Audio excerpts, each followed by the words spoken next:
Good evening. Today I've got this book called The Orange Shoes. My daughter told me this was one of her favorite stories. I had never read it. I just read it, and it's a tearjerker, folks. So if you need a good cry, go ahead and take a listen. The Orange Shoes by Trinka Hakes Noble, illustrated by Doris Ettlinger. October's here, and I still don't have new shoes, so I walked a mile to school in my bare feet. But that's fine with me, because I love the feel of our dirt road under my feet, the sandy places and the dried mud places, and the smooth places after the road scraper's gone through. I was happy going barefoot until one day. Prudy Winfield said only poor kids went barefoot, and come cold winter I'd get frostbite and my toes would turn black and ugly and fall off. Then I couldn't walk to school, so I'd get dumber and poorer. If I had any kids, they'd get even dumber and poorer than me. That's what Prudy Winfield said. Then one day, Miss Violet made an announcement. "Girls and boys," she smiled, "next week is our harvest festival, and all your families are invited. We'll have our usual pumpkin carving and pumpkin parade. But this year we're going to do something special. I'm asking the older students to put on a shoebox social to raise money for school art supplies."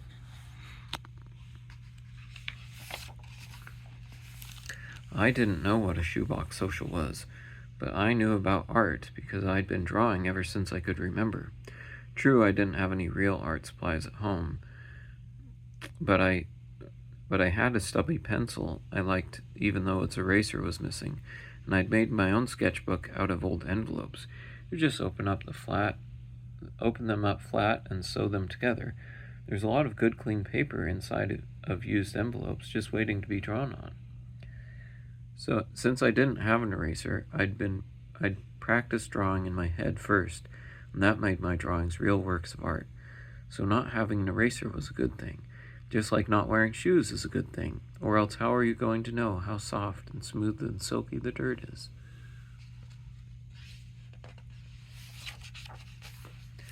Now, Prudy Winfield had 11 pencils with fat erasers just oozing out of her neat wooden pencil case, which was right under my nose since we shared a desk.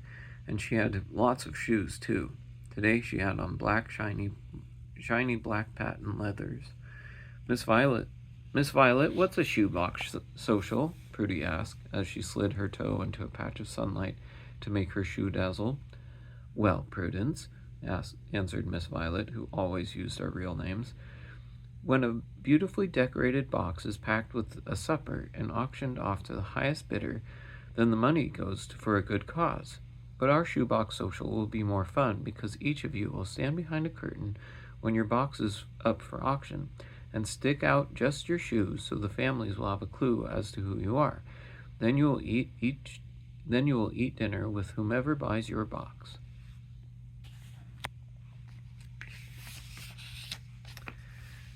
"Now, I'm counting on you older students to work hard on your boxes," Miss Violet continued, "and your mothers can help with the food." Prudy Winfield pointed her toe like a ballet dancer and gloated. I think I'll get a new pair of shoes for the shoebox social. What about you, Deli?" Then she leaned toward me and jeered, "Gonna wash your feet for the occasion?" Right then something lurched in the pit of my stomach, shot up to my chest, and clutched tight at my heart. It started to hurt, and it didn't let up for the whole day, not even when Miss Violet asked me sweetly, "Adela, would you like to clean the chalk erasers today?" That night at supper, we had my favorite, cornmeal mush drizzled with warm maple syrup. It made me feel better, so I decided to tell Mama and Daddy about the shoebox social. Then I was going to ask for new pairs of shoes, but Daddy started talking about tires for his truck. "The old ones can't be patched anymore," he said, looking seriously at Mama. But Della needs new shoes before winter, her being the oldest, Mama fretted. All I had to do was look at my 4 younger brothers and sisters and see all my old shoes. But if I can't get to work, we can't buy groceries, said Daddy. Now, which is more important, food on the table or shoes on Deli's feet? Mama didn't answer. I guess Daddy's truck needed new shoes more than I did. After supper, I told Mama about the shoebox social, and in the night, I heard their voices floating softly up the stairs, and on Saturday, we went to town. On Main Street was Sussman's department store, which sold just about everything including shoes and tires. Right there in the front window, perched on a pedestal, were the most beautiful pair of girl shoes I'd ever seen. They were orange, a creamy orange like the soft side of a pumpkin where it lay in the garden dirt. I knew they'd fit, yet they'd never be mine. Too much money. But the looking was free. Then Daddy came along. "What's got you interested there, Deli?" he asked. I just pointed to those soft orange shoes. Then Daddy looked far, far, far away.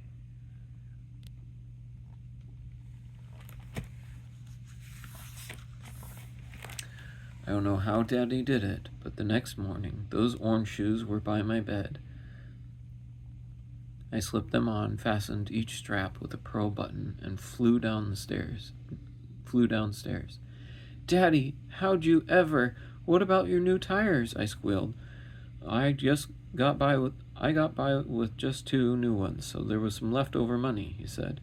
He handed me my old brown shoes that he'd patched up with the old tires and beamed at my new orange shoes. "I guess the Porter family will be going to the shoebox social on Friday night."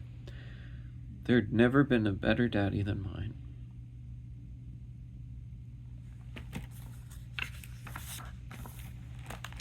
On Monday morning, I did something I shouldn't have. I took my new orange shoes to school just to show the girls, and only at recess, so I hid them under a hazelnut bush at the edge of the schoolyard. At recess, the boys ran to play baseball in Elder Browning's hayfield, while the girls stayed to play on the swings. I quickly slipped on my orange shoes and ran to the swings in an orange flash. "My daddy got them for me," I blurted out, happily as the girls crowded around me. I thought my new shoes would make them happy too, but they didn't even smile.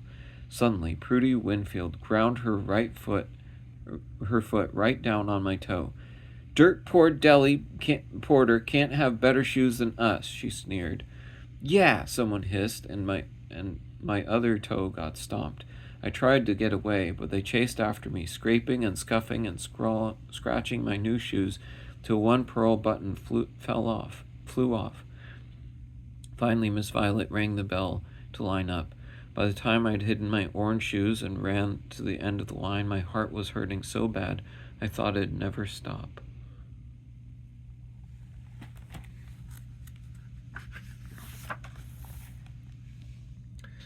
It was a long walk home from school that afternoon. I sneaked up the stairs so Mama wouldn't see my wrecked shoes. I stared at them. Every dirty crack, scrape, scratch, and scuff blurred into tears. My beautiful orange shoes were ruined. Everything was ruined. Everything. So I did the only thing that made me feel better.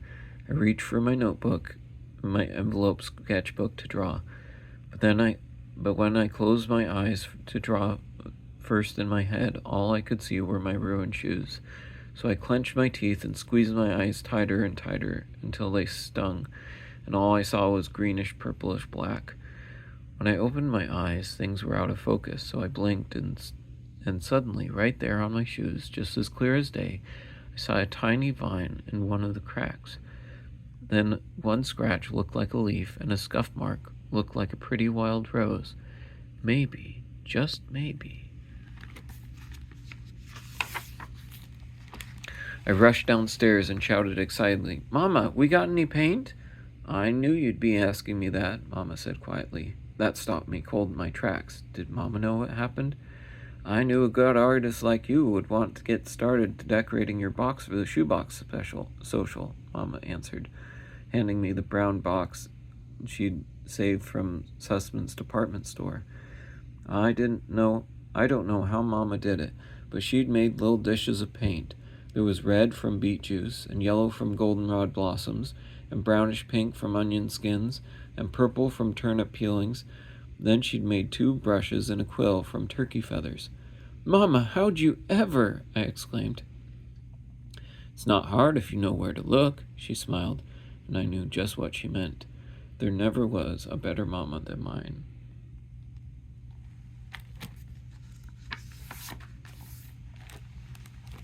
Every day after school, I painted pretty vines and flowers on my box.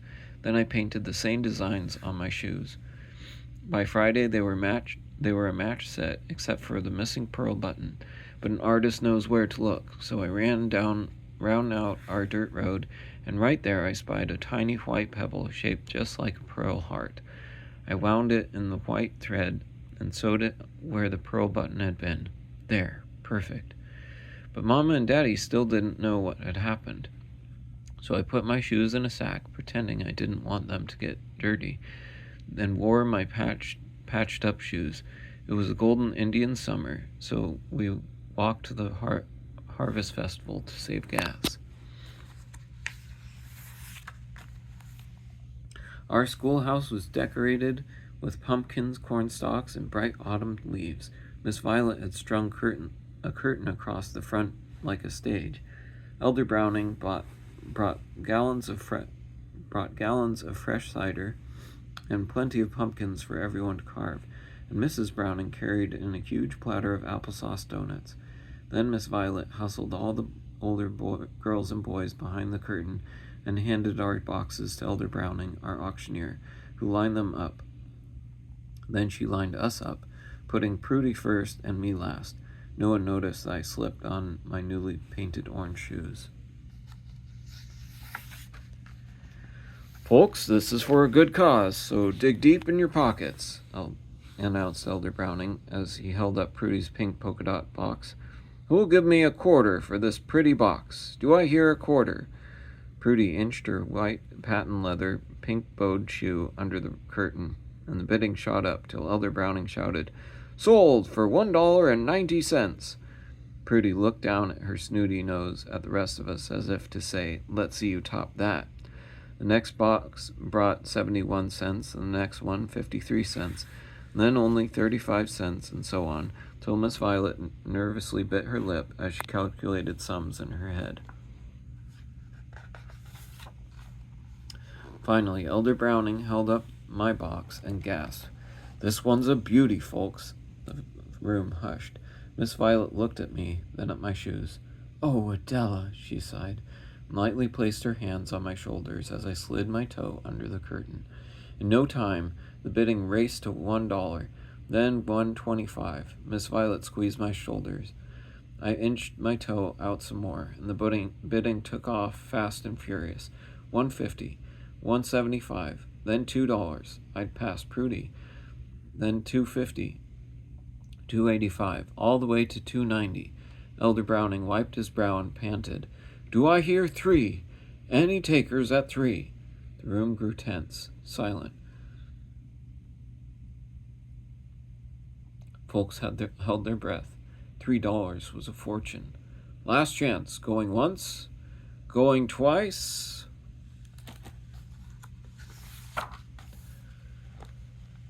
Suddenly I heard my father speak up in a strong, sure voice. I can manage 3, he said, because that box, to me that box is priceless, just like the girl who painted it. Elder Browning slammed down his gavel. Sold to Mr. Porter, a man who knows what to value. Then he opened the curtain, and everyone applauded. As we stepped out, Miss Violet kept her hands on my shoulders, and it felt like we were one person.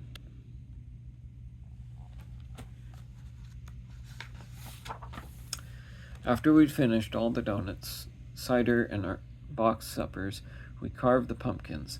Then we had the pumpkin parade, while Miss Violet and Elder Browning counted the money. If my penciling is up to snuff, I think we have the final tally, folks, announced Elder Browning. Oh, if my penciling is up to snuff, I think we have the final tally, folks, announced Elder Browning. Then he handed the total to Miss Violet, who looked straight at me and said importantly, I'd like Adela Porter to come forward, please.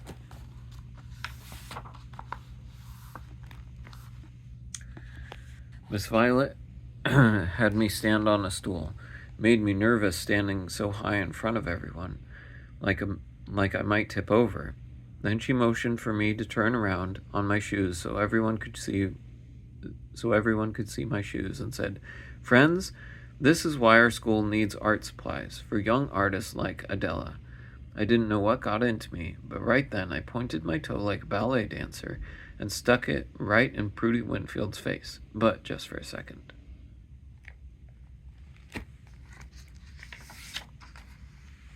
I am pleased to announce that we've collected a grand total of $7.12. Folks started to applaud, but Miss Violet held up her hands for silence. And because of Adela's artistic talents and her father's generosity, each student can have their very own paint set. All the kids jumped and cheered while Mommy and Daddy nodded their approval. Then I just grinned from ear to ear. As we started to walk home down our dirt road, a harvest moon as big as a pumpkin rose over the cornfields. Suddenly, Daddy pulled off his shoes and socks and sang out, Let's chance to go barefoot before the winter sets in." So we all walked home barefoot, with Daddy laughing and Mama smiling, and me leading the way through all the sandy places and the dried mud places and the smooth places after the road scrapers gone through. And for a second, I felt sad that poor Prudy Winfield would never know what it's like, what going barefoot was like, but only for a second.